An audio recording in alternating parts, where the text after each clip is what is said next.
Okay,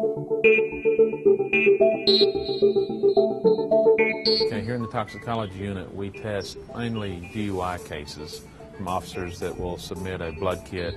There'll be an accident or there'll be a traffic stop and he thinks he's under the influence of alcohol or drugs, and they'll take him to the hospital, draw the blood, send us the blood kit. We also test sexual assault cases where a girl has been drugged by alcohol or some other drug and then has been assaulted. We test homicide cases where somebody has killed somebody and the DA or the officer wants to know was there any drugs on board at the time of the homicide. We also do alcoholic content cases where a label commission goes out and they'll take samples from different bars to see, or if they serve a minor, we have to prove that there was alcohol in that particular drink. We do the entire state of Oklahoma, all 77 counties.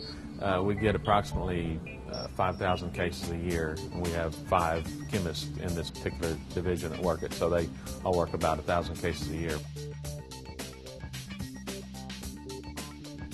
What we do in here with this particular instrument is we'll do a wet chemistry extraction where we'll take the blood sample and we'll put the blood in a tube and then we'll add solvents and bases or acids and extract out any drug that's in that particular blood sample. And then we'll take it into our instrument room and actually shoot it onto the instruments. Okay, this machine is called a gas chromatograph, and what we test on it is alcohol samples. So we'll take a unknown sample that an officer submits to us and he wants to know is there alcohol in that particular blood. And what we do is we take a blood sample and put it into this particular vial, and then the vapor space or the head space above the blood is where we take our sample. So if there's any alcohol in this vial or in this blood, it will get into the vapor space and we take the sample of it. So we're not shooting the liquid sample itself, but the vapor space above it.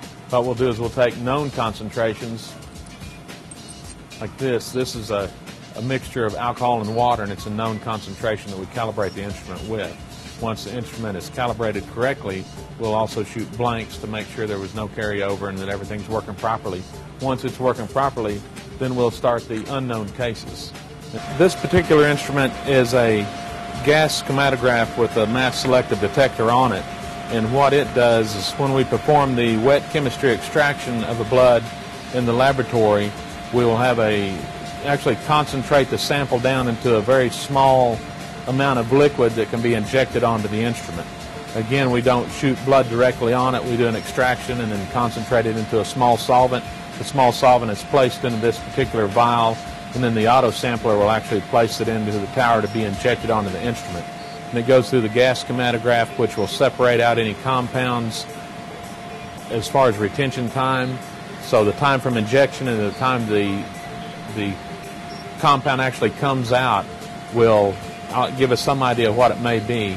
Then the mass selective detector on it will actually break that compound into small fragments, and we say that's like a fingerprint of the drug, because the spectrum, which is the fingerprint of the drug essentially, is broken down, and it is unique for each different compound. We can actually go to court and say, yeah, we're positive and this is confirmed that this particular sample had this drug, be it cocaine, be it diazepam or methamphetamine in it. So with those two pieces of information, it's a confirmation test that that was the drug that was detected. Without that, we will not testify that that was what we found.